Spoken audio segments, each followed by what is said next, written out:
Baskara, pria berusia 35 tahun dengan profesi yang mapan di sebuah kantor swasta, merasa hidupnya kurang lengkap tanpa tantangan memancing yang ekstrim.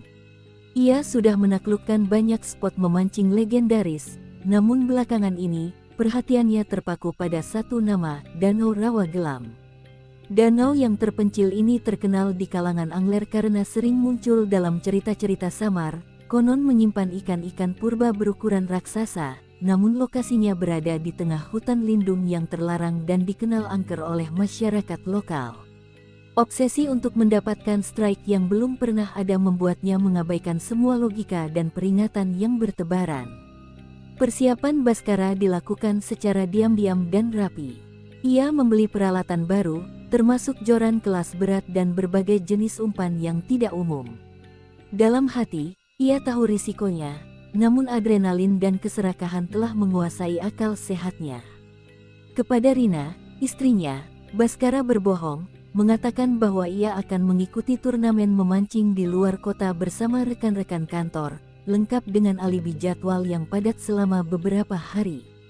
Rina, yang sudah terbiasa dengan hobi ekstrim suaminya, tidak menaruh curiga yang berarti, meski ada sedikit rasa khawatir yang tidak bisa dijelaskan. Pada hari keberangkatan, Baskara mengendarai mobil SUV-nya, memutar musik keras untuk meredam kegelisahan yang tiba-tiba muncul. Perjalanan darat yang panjang membawanya melalui jalan desa yang semakin sepi, hingga ia tiba di batas terluar hutan. Di sana, ia memarkir mobilnya di balik semak-semak besar agar tidak mudah terlihat, lalu mulai memanggul perlengkapan yang sangat berat. Langkah pertamanya memasuki hutan ditandai dengan perubahan suasana yang drastis.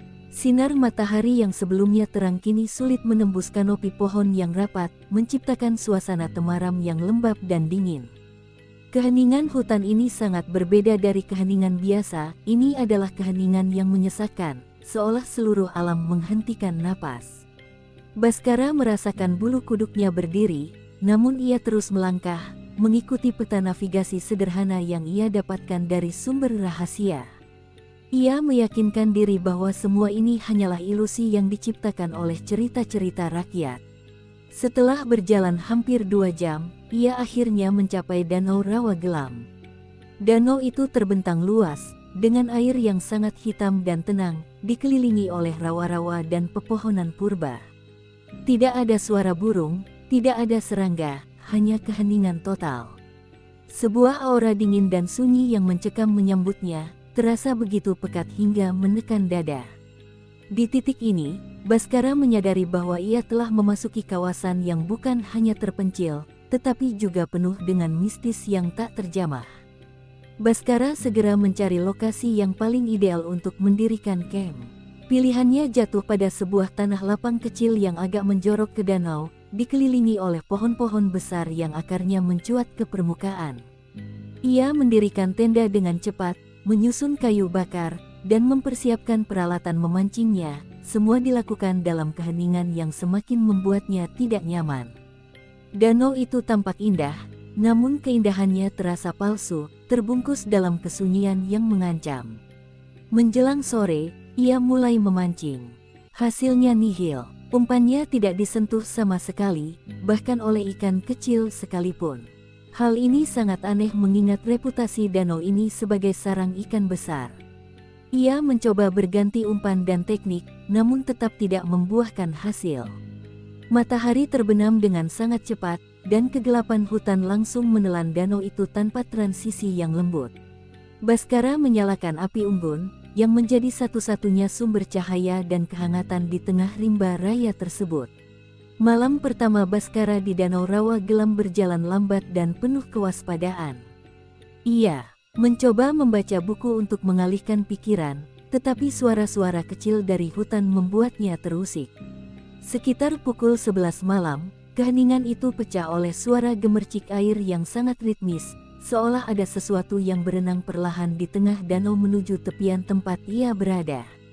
Suara itu begitu konstan dan terarah, membuat Baskara mematikan api unggun untuk bersembunyi di balik tenda. Melalui celah-celah pepohonan, ia mengamati permukaan air yang gelap. Matahari sudah lama tenggelam, namun cahaya bulan yang samar-samar memantul dari air menunjukkan adanya gerakan. Ia melihat bayangan samar, bentuknya memanjang dan besar, bergerak perlahan di permukaan, meninggalkan sedikit riak air yang menuju ke arahnya. Bayangan itu bergerak begitu halus dan cepat, meluncur tanpa suara dayung atau mesin, membuatnya yakin itu bukanlah manusia atau perahu. Bayangan itu akhirnya berhenti sekitar 10 meter dari tepian. Baskara menahan napas, matanya menegang mencoba mengidentifikasi bentuk tersebut. Ia hanya melihat siluet yang tidak jelas, tampak seperti gumpalan benda terapung yang besar. Setelah beberapa saat hening yang mencekik, bayangan itu perlahan kembali ke tengah danau, meninggalkan Baskara dengan detak jantung yang berpacu kencang. Ia meyakinkan dirinya bahwa itu hanyalah hewan air yang besar, mungkin seekor kura-kura raksasa atau buaya, mencoba menenangkan sarafnya yang tegang. Pagi hari menyambut Baskara dengan kabut tebal yang menyelimuti danau, memberikan kesan yang semakin misterius. Setelah sarapan ringan, Baskara memutuskan untuk kembali memancing, menganggap peristiwa semalam hanyalah kelelahan dan paranoid. Ajaibnya, kali ini umpan Baskara disambar dengan brutal. Joran melengkung tajam, dan ia harus berjuang keras selama lebih dari setengah jam untuk menarik tangkapan itu ke daratan, sebuah pertarungan yang benar-benar memuaskan hasratnya sebagai seorang angler. Ketika berhasil mendaratkan ikan tersebut, Baskara terpana. Itu adalah ikan toman berukuran monster, jauh lebih besar dari tangkapan-tangkapan sebelumnya, dengan warna sisik yang sangat gelap. Namun, ada yang aneh, ikan itu tidak memiliki mata. Di tempat matanya seharusnya berada, hanya ada lapisan kulit yang tertutup sempurna. Ikan itu tampak mati, namun kulitnya dingin menusuk dan berbau lumpur tua yang menyengat. Rasa puas Baskara bercampur dengan keanehan yang menusuk. Setelah memotret tangkapan tersebut, Baskara kembali ke tenda untuk beristirahat sejenak. Saat ia berjalan mengelilingi tendanya, pandangannya jatuh ke tanah di antara tumpukan daun kering. Ia melihat serangkaian jejak kaki basah yang sangat besar, mengelilingi tendanya dalam formasi melingkar. Jejak itu bukan jejak manusia biasa, ukurannya jauh lebih lebar dan bentuknya tampak aneh. Yang membuatnya semakin merinding adalah tanah di sekitarnya kering, tidak ada hujan sejak ia tiba. Baskara segera memeriksa sepatu botnya dan peralatan di sekitar tenda, namun tidak menemukan jejak lumpur yang cocok. Ia menyadari bahwa jejak itu mungkin bukan jejak makhluk darat biasa, dan bukan pula jejak manusia. Ketakutannya perlahan mulai berubah menjadi keyakinan bahwa ia benar-benar tidak sendirian. Rasa terganggu dan diawasi mulai muncul, membuat hasrat memancingnya perlahan memudar digantikan oleh keinginan untuk segera meninggalkan tempat itu. Malam kembali tiba, dan Baskara memutuskan untuk tidak menyalakan api unggun. Ia bersembunyi di dalam tenda dengan lampu senter kecil yang nyaris tidak berguna. Tiba-tiba, ia merasakan suhu di dalam tenda turun drastis, seolah ada bongkahan es yang diletakkan tepat di sampingnya. Bau amis yang menyengat, seperti bau air danau yang mengering bercampur lumut mati, memenuhi rongga pernapasan. Dalam keheningan itu, ia mendengar bisikan samar di luar tenda, suara perempuan yang tidak jelas mengucapkan namanya, berulang kali dengan nada datar dan dingin. Ketegangan malam sebelumnya membuat Baskara tidak bisa tidur nyenyak. Pagi harinya, ia bangun dengan tubuh lemas dan pikiran yang kabur. Ia memutuskan untuk mencoba memancing sekali lagi, hanya untuk meredakan sarafnya sebelum benar-benar pulang. Dengan tangan yang sedikit gemetar, ia memasang umpan, melemparkan joran terbarunya jauh ke tengah danau. Ia berharap mendapatkan strike normal yang bisa membangkitkan kembali semangatnya dan menghilangkan ketakutan yang mendera. Sesaat setelah umpan menyentuh air, terjadi sambaran yang brutal, jauh lebih kuat daripada sambaran ikan monster kemarin.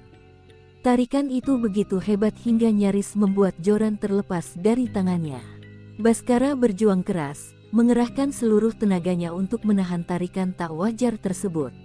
Kekuatan di ujung senar terasa seperti tarikan mesin, bukan makhluk hidup. Ia yakin, ini adalah ikan terbesar yang pernah ia hadapi, atau sesuatu yang lain. Setelah perjuangan yang melelahkan, ia berhasil menarik senar itu kembali, namun yang muncul dari air bukanlah ikan. Senar pancingnya putus, dan di ujung senar yang tersisa, tersangkut sehelai rambut panjang berwarna hitam kelam, basah, dan mengeluarkan aroma lumut. Rambut itu tampak tebal, bukan rambut biasa, dan memiliki tekstur yang aneh. Baskara melepaskan rambut itu dengan jijik dan kebingungan, menatap danau dengan tatapan kosong yang mulai dipenuhi rasa takut yang nyata.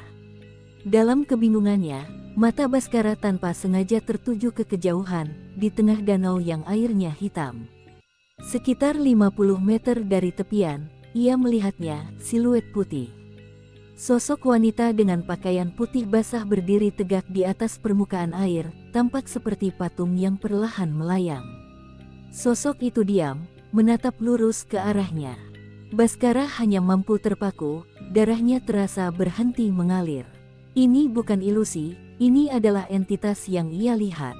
Sosok itu berdiri di sana selama beberapa detik, cukup lama untuk memastikan Baskara melihatnya, lalu perlahan-lahan tenggelam ke dalam air tanpa menimbulkan riak sedikit pun di permukaan danau yang tenang. Seolah-olah ia hanyut dalam lapisan air yang lain. Baskara langsung mengumpulkan sisa-sisa keberaniannya. Ia tidak peduli lagi dengan peralatannya, ia tidak peduli dengan obsesi memancingnya, ia hanya ingin keluar dari tempat terkutuk ini. Rasa gelisah kini berubah menjadi kepanikan. Kepanikan menguasai Baskara. Ia menarik semua sisa joran dan senarnya dengan terburu-buru, melipat tenda secepat yang ia bisa tanpa mempedulikan kerapian. Ia meninggalkan beberapa perkakas kecil dan sisa umpan, prioritasnya adalah keselamatan jiwanya. Tiba-tiba, keheningan pecah oleh suara yang datang dari tengah danau. Suara itu adalah lolongan panjang yang mengerikan, gabungan antara tangisan wanita dan rangan binatang buas, menusuk gendang telinga dan menggetarkan tanah. Saat ia menoleh, sosok siluet putih yang tadi terlihat di air kini muncul kembali, namun kali ini ia berada jauh lebih dekat ke tepian. Sosok itu kini lebih jelas, ramping namun memancarkan aura kegelapan yang pekat. Entitas itu tidak berenang, juga tidak berjalan, melainkan meluncur di atas air menuju tepian dengan kecepatan yang abnormal. Air di bawah kakinya tidak bergerak, seolah-olah ia berjalan di atas kaca yang sangat licin. Baskara tidak berpikir dua kali. Ia memanggul ranselnya, meninggalkan tempat kemahnya, dan berlari sekencang mungkin menuju jalur hutan yang ia lewati saat datang. Napasnya terengah-engah, jantungnya berdetak tidak karuan, sementara suara lolongan dari danau semakin dekat, seolah-olah entitas itu sudah tiba di daratan.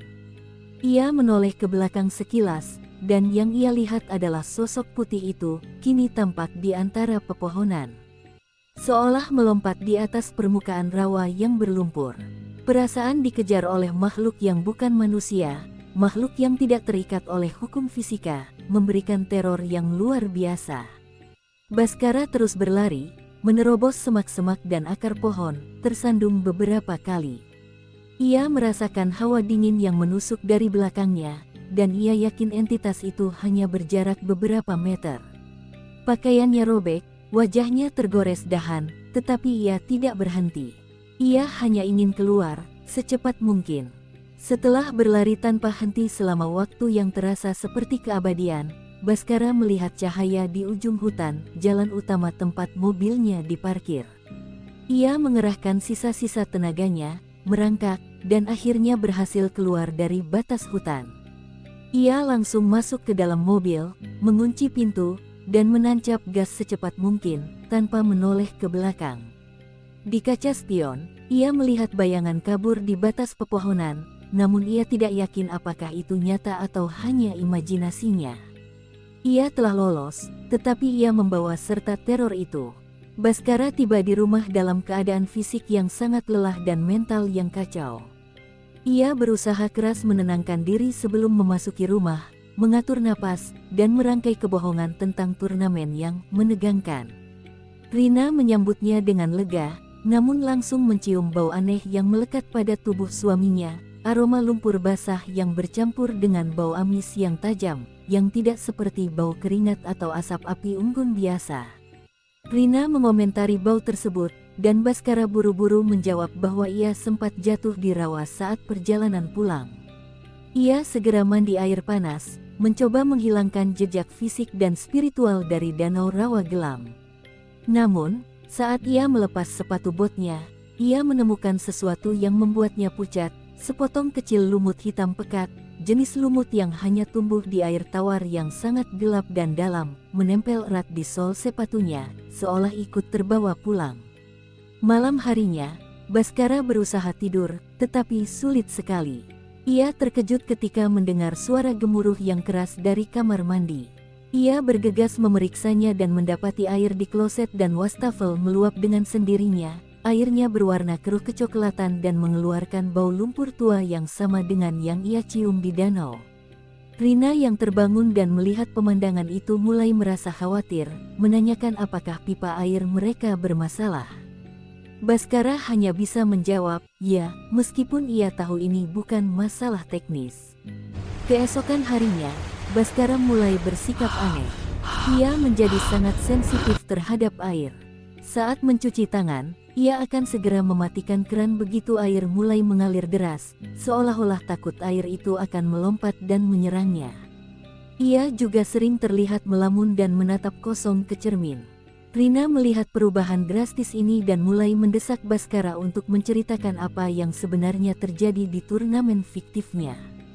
Baskara hanya menceritakan sebagian kecil dari pengalamannya kepada Rina, menyamarkannya sebagai halusinasi akibat kelelahan dan tekanan memancing di tempat terpencil. Namun, ia tidak dapat menyembunyikan rasa dingin yang ia rasakan di sekujur tubuhnya, seolah hawa dingin danau itu masih melekat. Ia yakin, entitas air itu telah melekat padanya, memanfaatkan air sebagai medium untuk terus mengganggunya, bahkan di lingkungan yang seharusnya aman. Teror Baskara berlanjut di rumah, menggunakan air sebagai jembatan. Pagi itu, saat Rina sedang menonton televisi, Baskara duduk di dekat akuarium ikan hias kecil di ruang tamu. Tiba-tiba, ia melihat air di dalam akuarium mulai berputar dengan cepat, melawan arah arus yang dihasilkan oleh filter. Putarannya begitu kuat sehingga ikan-ikan kecil di dalamnya tampak kebingungan, terseret oleh pusaran yang abnormal. Baskara menatap akuarium itu dengan tatapan ketakutan. Ketika Rina mendekat, putaran air itu langsung mereda, air kembali tenang seolah tidak terjadi apa-apa. Rina mengira Baskara sedang melamun atau berhalusinasi, namun Baskara bersikeras bahwa ia melihatnya dengan jelas. Peristiwa ini mulai membuat keretakan dalam hubungan mereka.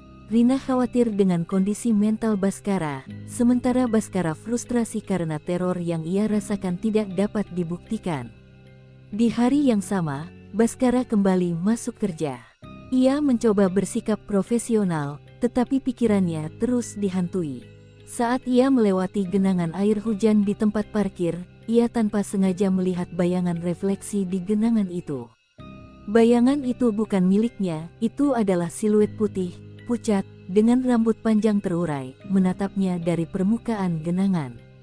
Ia berbalik kaget, dan bayangan itu menghilang, hanya menyisakan pantulan normal dari lingkungan sekitarnya. Kejadian serupa berulang di cermin kamar mandi kantor. Saat Baskara mencuci tangannya, ia melihat refleksi dirinya di cermin, namun wajahnya tiba-tiba berkedip, berubah menjadi wajah yang lain, wajah seorang wanita dengan mata cekung dan air yang menetes dari rambutnya, sebelum kembali menjadi wajah Baskara yang panik. Ia segera mengusap cermin itu, meyakinkan diri bahwa ini hanyalah kelelahan mata. Baskara mencoba menceritakan kejadian di danau dan di rumah kepada beberapa rekan kerjanya saat makan siang.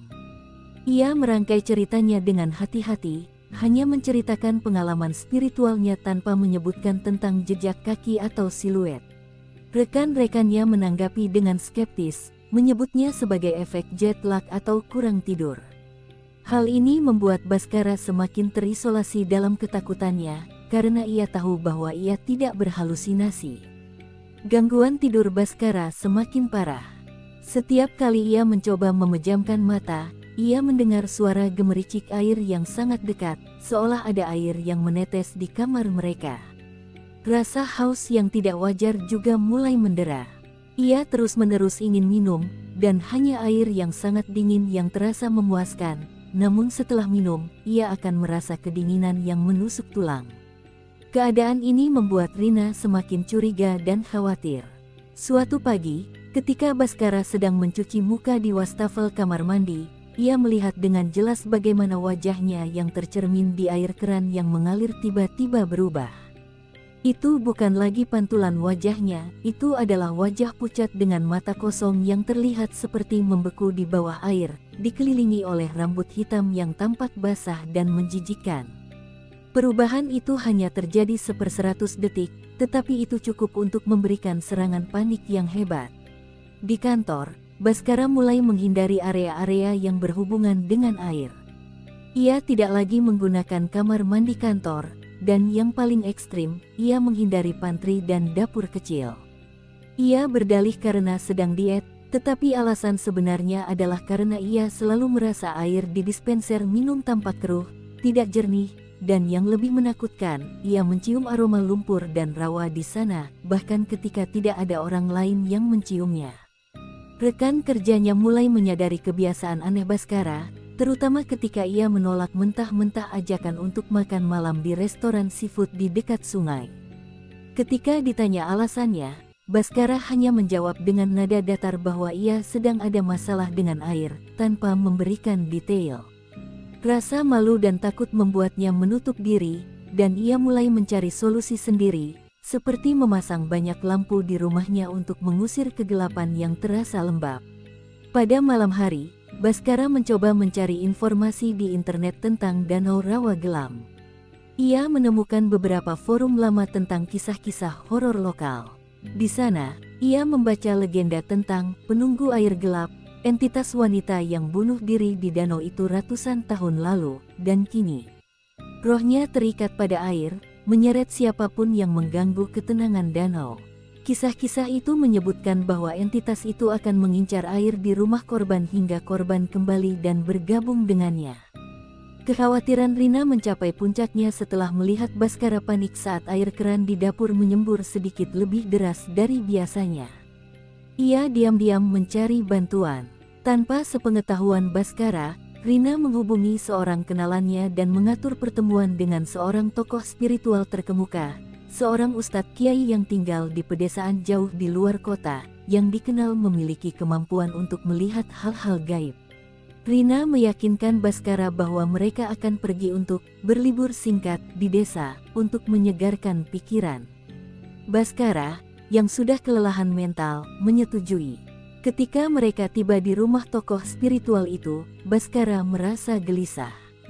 Ketika kiai tersebut keluar, ia langsung menatap tajam ke arah Baskara, melewati Baskara, dan seolah melihat sesuatu di belakangnya. Kiai itu tidak mengucapkan sepatah kata pun, namun aura dingin dan seriusnya membuat Baskara ciut. Setelah dipersilakan masuk, Kiai itu meminta Baskara duduk di hadapannya, lalu memulai pembicaraan tanpa basa-basi. Kiai itu menyatakan bahwa Baskara telah diikuti oleh entitas air yang sangat tua dan kuat, yang telah ditarik dari kediamannya. Ia haus, dan ia ingin tuan kembali, kata Kiai itu dengan nada penuh wibawa. Kiai itu menjelaskan bahwa entitas tersebut merasa terganggu dan kini melihat Baskara sebagai miliknya karena telah mengambil sesuatu yang penting, merujuk pada ikan tanpa mata dan rambut. Penjelasan Kiai itu sangat spesifik, menyebutkan bau amis dan suasana dingin, hal-hal yang tidak pernah diceritakan Rina. Baskara akhirnya membuka diri, menceritakan semua yang ia alami di danau dan di rumah. Kiai tersebut menyimpulkan bahwa entitas itu menggunakan setiap media air yang ada di rumah Baskara untuk mendekat dan memanggilnya kembali ke danau. Ini adalah bentuk hukuman yang bersifat mistis dan psikologis. Sebagai penutup, Kiai tersebut memberikan peringatan keras. Ia mengatakan bahwa entitas itu tidak bisa dihilangkan dengan mudah karena Baskara sendiri yang mengikatnya. Ia menyarankan untuk melakukan ritual pembersihan secepatnya dan memperingatkan Baskara untuk menghindari semua sumber air dalam waktu yang tidak ditentukan, karena entitas itu semakin kuat seiring berjalannya waktu dan semakin jauh dari danau. Kiai tersebut segera memulai ritual pembersihan untuk Baskara. Baskara diminta duduk di ruangan yang gelap, hanya diterangi oleh beberapa lilin, sementara Kiai itu membacakan doa-doa dan mantra dalam bahasa kuno. Kiai tersebut juga menggunakan air yang telah didoakan, yang ia percikkan ke sekujur tubuh Baskara. Ritual ini terasa berat dan melelahkan bagi Baskara. Ia merasakan sakit kepala yang luar biasa dan suhu tubuhnya terasa panas dan dingin secara bergantian. Di tengah ritual, Baskara tiba-tiba merasakan dorongan kuat untuk muntah. Ia berlari ke kamar mandi terdekat dan memuntahkan cairan kental berwarna keruh kecoklatan yang berbau lumpur, seolah-olah ia baru saja meminum air rawa. Kiai tersebut mengangguk, mengatakan bahwa ini adalah manifestasi fisik dari kotoran dan energi negatif yang telah ia serap dari danau. Untuk sesaat, Baskara merasa ringan, seolah beban berat telah terangkat dari pundaknya. Mereka kembali ke rumah pada hari berikutnya, berharap teror telah berakhir. Awalnya, suasana terasa lebih baik. Baskara merasa lebih tenang, dan Rina juga tampak lega. Namun, ketenangan itu tidak bertahan lama. Sekitar tengah malam, Baskara terbangun karena mendengar suara berisik yang aneh dari seluruh penjuru rumah. Suara itu adalah bunyi niung yang nyaring dari semua pipa air, seolah ada tekanan air yang sangat tinggi namun tidak meledak. Rina dan Baskara bergegas mengecek kamar mandi. Mereka menemukan baskom yang sebelumnya diisi air bersih untuk mencuci tangan, kini terbalik di lantai.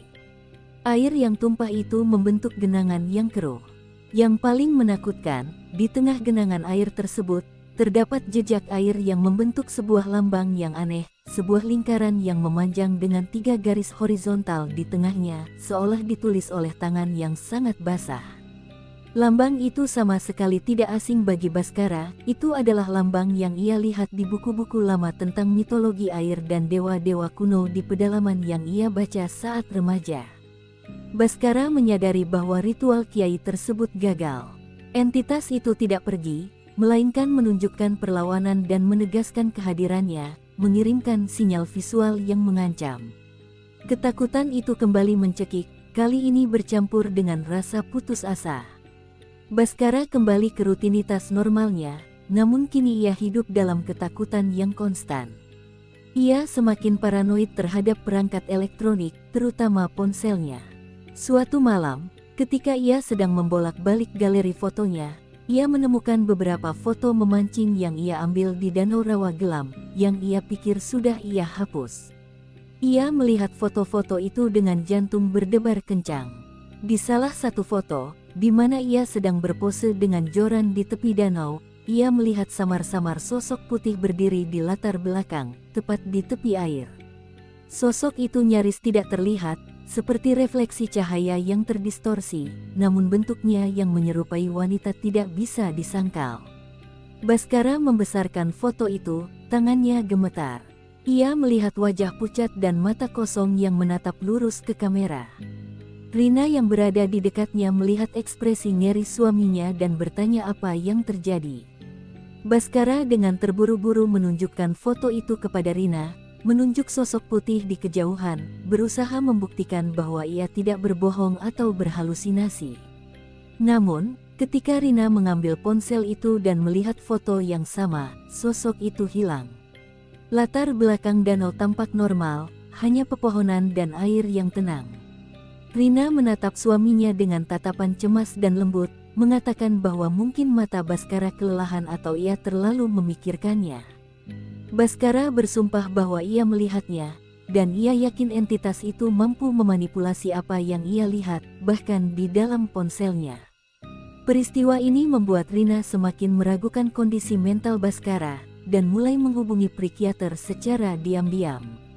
Frustrasi karena tidak ada yang mempercayainya, Baskara menyimpan ponsel itu. Ia merasa bahwa ia sedang dimainkan oleh sesuatu yang sangat cerdas. Ia mulai mencari tempat persembunyian di rumahnya yang sama sekali tidak berhubungan dengan air, menghabiskan waktunya di loteng yang kering dan berdebu, menghindari semua keran, toilet, dan bahkan panci air di dapur.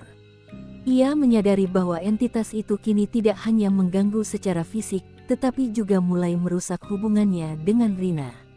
Suatu sore, Baskara dan Rina kembali ke rumah setelah seharian bekerja. Saat mereka mendekati pintu depan, mereka langsung tertegun. Di lantai teras yang bersih, terdapat serangkaian jejak kaki berlumpur yang sangat jelas, mengarah dari halaman menuju pintu dan kembali lagi. Lumpur itu tampak basah dan kotor, berbau lumpur rawa yang menyengat, sangat mirip dengan bau yang Baskara cium saat pertama pulang dari danau. Yang paling membuat mereka terdiam, jejak kaki itu sangat besar, lebih besar dari kaki manusia normal.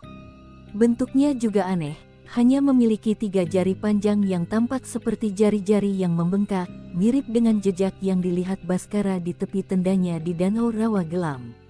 Mereka berdua saling pandang, rasa takut yang sama kini dirasakan oleh Rina. Baskara segera memeriksa gagang pintu dan jendela. Tidak ada sidik jari, tidak ada tanda-tanda pembobolan. Jejak itu berhenti tepat di depan pintu dan kembali lagi, seolah-olah makhluk itu hanya berjalan mondar-mandir di depan rumah mereka. Rina, yang selama ini skeptis, kini mulai ketakutan. Ia menyadari bahwa ini bukanlah ulah manusia iseng, dan bukan pula halusinasi Baskara. Mereka membersihkan jejak itu dengan susah payah. Malamnya, mereka tidur dengan lampu menyala dan pintu terkunci ganda. Baskara mencoba menghubungi kiai yang pernah membantunya, menceritakan tentang kegagalan ritual dan jejak kaki itu. Kiai itu hanya mengatakan bahwa entitas itu semakin marah karena Baskara mencoba melarikan diri dan kini ia menggunakan tanah lumpur sebagai media untuk menunjukkan kekuatannya di luar air. Teror itu tidak hanya bersifat visual, tetapi juga auditori. Sepanjang malam, Baskara dan Rina mendengar suara cek-cek yang pelan dan ritmis dari luar, seolah ada sesuatu yang menggesek-gesekkan cakar atau kuku panjang di dinding luar rumah mereka. Mereka berdua tidak berani mendekati jendela, hanya meringkuk di tempat tidur, berharap pagi akan segera tiba. Baskara menyadari bahwa entitas itu sudah tidak sabar dan sedang menunggu saat yang tepat untuk masuk. Sejak teror jejak kaki berlumpur, kondisi fisik Baskara memburuk drastis. Ia sering merasa lemas, demam yang hilang timbul, dan yang paling parah, ia terus-menerus merasa haus. Rasa haus itu tidak pernah hilang, tidak peduli seberapa banyak air yang ia minum. Matanya terlihat cekung, dan kulitnya menjadi pucat pasi, seolah-olah vitalitasnya sedang diserap secara perlahan-lahan oleh sesuatu yang tak terlihat. Di kantor, ia hampir tidak bisa berkonsentrasi.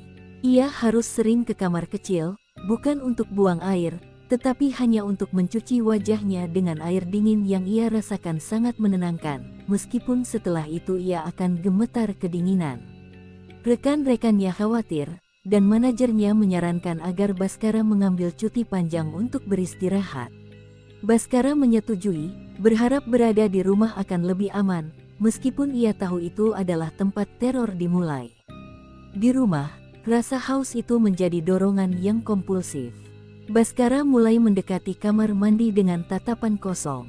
Ia mendengar bisikan yang sangat jelas di telinganya, bukan lagi bisikan samar, tetapi suara wanita yang memanggil namanya dengan nada lembut dan dingin, "Baskara, kembali, berendamlah bersamaku."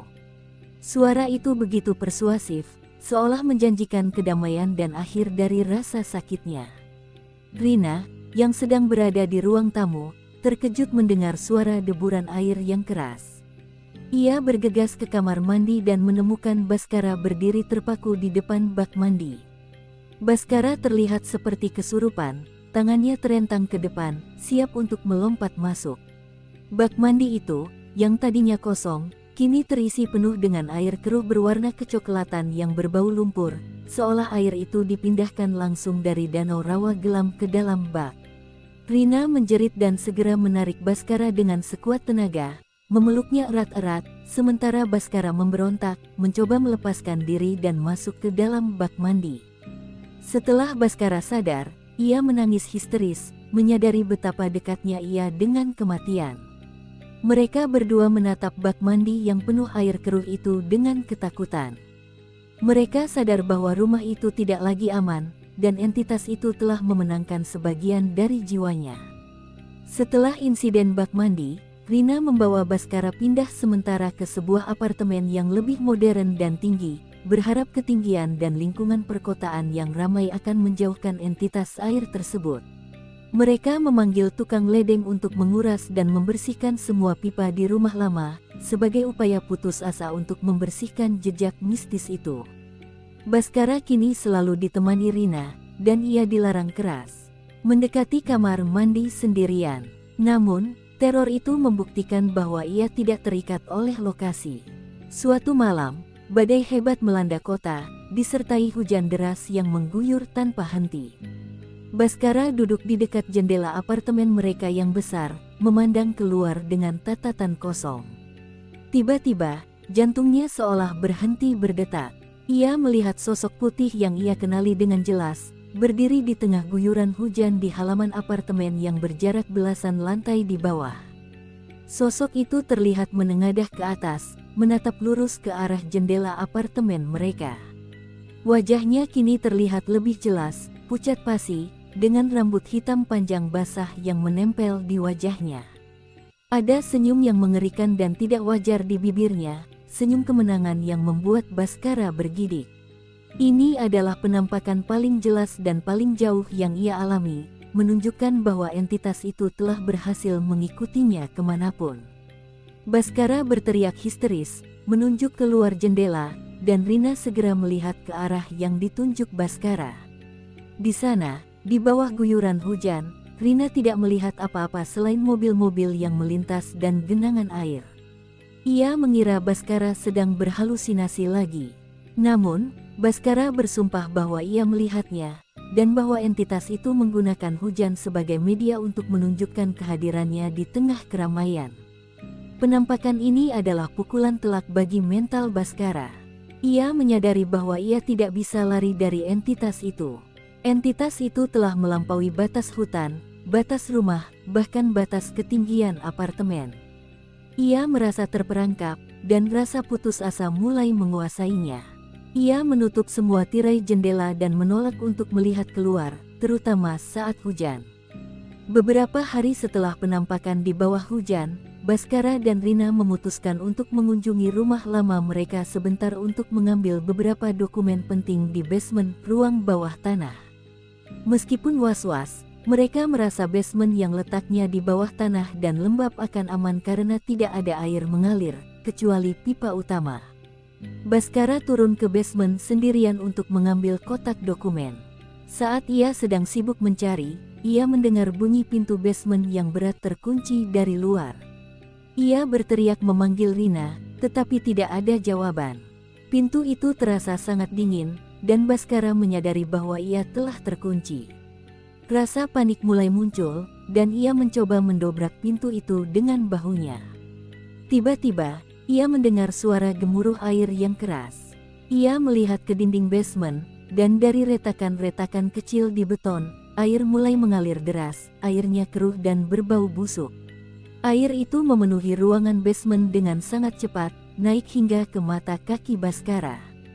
Ia panik, mencoba naik ke atas rak-rak penyimpanan, sementara air terus naik dengan kecepatan yang menakutkan.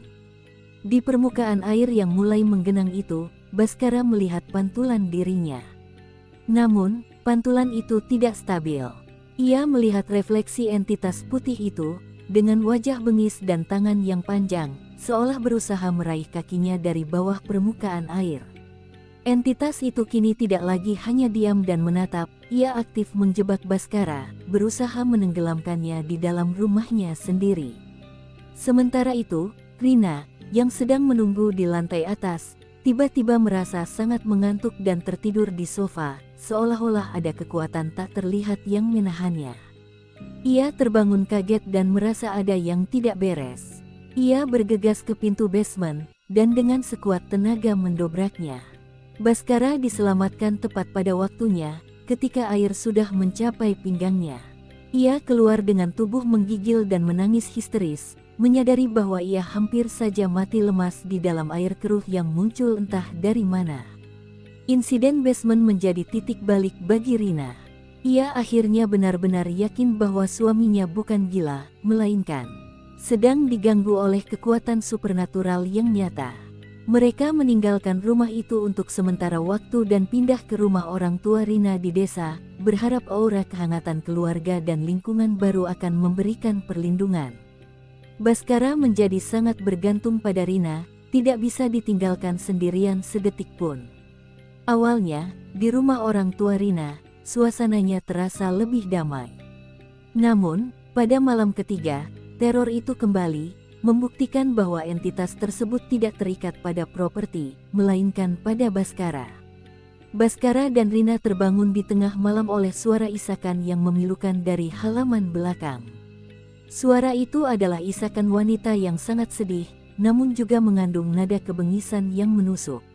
Mereka melongok ke jendela dan melihat di halaman belakang terdapat sebuah sumur tua yang sudah tidak terpakai, kini dipenuhi air hingga hampir meluap. Di bibir sumur itu, mereka melihat bayangan samar yang bergerak-gerak. Suara isakan itu datang dari dalam sumur, suara yang sama dengan yang Baskara dengar di Danau Rawa Gelam. Entitas itu telah menggunakan sumur tua sebagai mediumnya. Baskara benar-benar hancur. Ia menyadari bahwa ia telah menjadi magnet bagi entitas itu, dan entitas itu akan mengikutinya kemanapun ia pergi. Ia tidak hanya takut, tetapi juga merasa bersalah karena telah membawa bencana ini kepada keluarganya. Ia mulai berpikir bahwa satu-satunya cara untuk mengakhiri teror ini adalah dengan menghadapi entitas itu, bukan melarikan diri. Ia merenung sendirian di kamarnya. Ia menyimpulkan bahwa entitas itu terikat pada dirinya karena ia telah mengambil sesuatu yang dimilikinya dan mengganggu ketenangannya. Ia teringat akan alat-alat pancingnya yang ia tinggalkan di hutan. Ia memutuskan untuk kembali ke Danau Rawa Gelam, bukan untuk memancing, melainkan untuk mengembalikan atau melepaskan segala sesuatu yang pernah ia ambil atau tinggalkan di sana, dengan harapan entitas itu akan puas dan melepaskannya. Keputusan Baskara untuk kembali ke Danau Rawa Gelam disambut dengan pertengkaran hebat oleh Rina dan orang tuanya.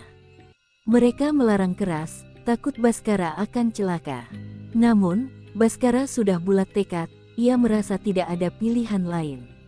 Ia berbohong, mengatakan bahwa ia hanya akan pergi ke rumah lama untuk mengambil barang lagi. Ia diam-diam mengumpulkan semua sisa peralatan memancingnya yang ia bawa pulang, termasuk joran, kotak umpan, dan bahkan topi memancingnya. Dengan hati yang berat, Baskara meninggalkan rumah orang tua Rina di pagi buta. Perjalanan menuju Danau Rawa Gelam terasa sangat berbeda kali ini. Tidak ada gairah, hanya rasa pasrah dan ketakutan yang mendalam. Ia mengendarai mobilnya kembali ke batas hutan, memarkirnya di tempat yang sama, dan kembali memanggul tas ransel yang kini berisi sisa-sisa hobinya. Saat ia berjalan memasuki hutan, suasana sunyi dan dingin itu menyambutnya lagi, namun kali ini Baskara tidak lagi terkejut, ia sudah terbiasa. Ia berjalan lurus menuju bekas lokasi kemahnya. Di sepanjang jalan setapak, ia melihat beberapa sisa peralatan yang ia tinggalkan tempo hari, kini tampak lapuk dan berlumut. Ia memungutnya dan memasukkannya ke dalam tas. Tiba di tepi Danau Rawa Gelam, ia melihat tempat kemahnya yang kini ditutupi lumut hitam dan tampak tidak tersentuh. Danau itu tampak tenang, terlalu tenang, seolah-olah tahu ia telah kembali. Baskara mengeluarkan semua peralatan memancingnya, menyusunnya di atas sebuah batu besar di tepi danau. Ia menarik napas panjang, siap menghadapi makhluk yang telah menghancurkan hidupnya. Ia mengambil satu kotak korek api, menatap danau yang gelap. Ia yakin, konfrontasi ini adalah satu-satunya cara untuk mendapatkan kembali kehidupannya. Ia telah mengundang entitas itu, dan kini ia harus menyajikan apa yang entitas itu inginkan, penyerahan total dari hobi yang ia cintai. Langkah pertamanya adalah membakar semua benda mati yang menghubungkannya dengan danau itu. Baskara menumpuk joran, gulungan senar, kotak umpan, dan semua peralatan memancingnya di atas tumpukan ranting kering, lalu menyiramnya dengan sedikit bensin cadangan yang ia bawa. Dengan tangan yang gemetar, ia menyalakan korek api dan melemparkannya ke tumpukan itu. Api langsung menyala, memancarkan cahaya oranye yang berlawanan dengan kegelapan danau yang hitam. Ia berdiri di sana, menatap api yang melahap hobinya. Dengan suara bergetar, Baskara mulai berbicara kepada danau dan entitas yang ada di dalamnya. Ia memohon ampun, menyatakan bahwa ia telah melanggar larangan dan mengganggu ketenangan danau. Ia mengatakan bahwa ia telah mengembalikan semua yang ia ambil, dan ia bersumpah akan meninggalkan memancing untuk selamanya. Ia memohon kepada roh penunggu air untuk melepaskannya dan mengizinkannya hidup damai. Saat api mulai meredup, tiba-tiba permukaan air danau beriak hebat, seolah ada sesuatu yang sangat besar bergerak dari dasar ke permukaan. Air di tepi danau mulai beriak dan mengalir ke tepi, bukan seperti gelombang, tetapi seperti air yang ditarik oleh daya hisap. Sosok putih itu muncul, bukan lagi siluet samar, tetapi kini terlihat sangat jelas dalam cahaya remang-remang sisa api unggun. Entitas itu berdiri di permukaan air, tidak lebih dari 10 meter dari Baskara. Wajahnya pucat, rambut hitamnya yang panjang dan basah menutupi sebagian wajahnya yang terlihat rusak dan membengkak, kulitnya terlihat berlumut. Mata kosongnya menatap Baskara dengan tatapan dingin dan kebengisan yang tak terhingga. Tubuhnya memancarkan aura dingin yang menyakitkan, membuat Baskara gemetar hebat meskipun ia berada di dekat api. Baskara memundurkan langkah, namun ia tidak lari. Ia melihat wajah entitas itu tidak menunjukkan tanda-tanda kepuasan atau pengampunan. Sebaliknya, entitas itu mulai tertawa cekikikan, suara tertawanya terdengar seperti air yang mendidih dan sangat tajam. Tawa itu seolah mengatakan bahwa mengembalikan barang tidaklah cukup, dan bahwa dirinya menginginkan lebih. Tawa cekikikan entitas itu mengakhiri semua harapan Baskara. Ia menyadari bahwa tujuannya bukan untuk mengambil kembali barang-barangnya, melainkan untuk mengambil dirinya. Rasa takut yang murni dan primitif menguasainya. Entitas itu tidak tenggelam, tetapi perlahan mulai bergerak dari air menuju daratan, meluncur di atas lumpur dan daun kering seolah-olah ia berjalan di udara. Baskara membalikkan badan dan berlari sekencang mungkin, meninggalkan sisa api dan tas ranselnya. Pengejaran ini adalah yang paling brutal. Ia berlari di tengah hutan gelap tanpa penerangan, hanya mengandalkan insting. Di belakangnya, ia mendengar suara gemercik air yang sangat cepat, suara itu seperti selosing air yang bergerak tanpa hambatan. Entitas itu kini tidak lagi terlihat sebagai siluet putih yang menyerupai wanita, kini ia tampak sebagai bayangan basah yang meninggalkan jejak air kotor di setiap pijakannya. Baskara merasakan hawa dingin yang menusuk dari belakangnya. Ia yakin entitas itu hanya berjarak beberapa langkah saja. Ia mendengar bisikan salam dan panggilan di telinganya, menyuruhnya untuk menyerah dan bergabung dengan danau. Ia berlari melewati semak-semak, kakinya terperosok ke dalam lubang, wajahnya tergores dahan. Kelelahan fisik, tekanan mental, dan rasa takut yang ekstrim membuatnya mulai berhalusinasi. Ia melihat air menggenang di mana-mana, padahal tanah itu kering. Ia merasakan tangannya basah dan dingin, seolah tangan entitas itu sudah menyentuhnya. Pada akhirnya, di jalan setapak utama, Baskara tersandung akar pohon besar dan jatuh dengan keras ke tanah.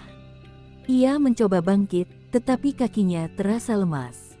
Ia menoleh ke belakang, dan dalam kegelapan itu, ia melihat bayangan basah itu mendekat. Sebelum bayangan itu mencapai dirinya, Baskara mengalami serangan panik total dan pingsan, kesadarannya hilang ditelan oleh kengerian yang ia lihat. Keesokan paginya, Baskara ditemukan oleh sekelompok warga desa yang sedang melintas di dekat batas hutan. Ia ditemukan dalam kondisi mengenaskan, tubuhnya kotor, pakaiannya robek, dan ia mengalami shock berat, matanya terbuka lebar dengan tatapan kosong yang menunjukkan trauma mendalam. Warga desa yang mengetahui legenda Danau Rawa Gelam segera membawanya keluar dari wilayah itu. Setelah dirawat di rumah sakit selama beberapa hari, Baskara pulih secara fisik, namun mentalnya hancur. Ia didiagnosis mengalami gangguan stres pasca trauma PTSD yang parah. Ia tidak bisa lagi mendekati air yang dalam, bak mandi, kolam renang, atau bahkan melihat foto laut membuatnya panik dan gemetar hebat. Ia menjadi sangat takut pada suara air mengalir, seperti keran yang menetes atau hujan deras. Suara-suara itu akan memicu serangan kecemasan yang parah. Efek paling realistis dari trauma itu adalah respons tubuhnya terhadap bau amis. Setiap kali ia mencium bau amis, seperti ikan, seafood, atau bahkan lumpur, ia akan langsung merasakan mual hebat dan muntah. Tubuhnya secara otomatis menolak segala sesuatu yang mengingatkannya pada danau rawa gelap dan entitas air yang menghantuinya. Baskara akhirnya membuat keputusan yang mengubah hidupnya. Ia melepaskan hobi yang sangat ia cintai. Ia menjual semua peralatan memancingnya yang tersisa, bahkan joran yang paling mahal sekalipun. Ia bersumpah pada Rina dan dirinya sendiri bahwa ia tidak akan pernah lagi memancing seumur hidupnya. Ini adalah harga yang harus ia bayar karena telah melanggar batas yang terlarang. Baskara menjalani terapi bertahun-tahun untuk mengatasi traumanya. Ia berhasil kembali bekerja, tetapi ia hidup dalam ketakutan abadi terhadap air. Setiap kali ia melihat genangan air di jalan, ia melihatnya bukan sebagai air biasa, tetapi sebagai cermin gelap yang mungkin akan menunjukkan wajah entitas penunggu air. Hidupnya kembali normal, tetapi jiwanya tidak. Ia mendapatkan kedamaian, tetapi ia kehilangan kebahagiaan sejati. Kisah Baskara menjadi peringatan bisu tentang batas antara realitas dan dunia mistis yang sebaiknya tidak pernah dilanggar.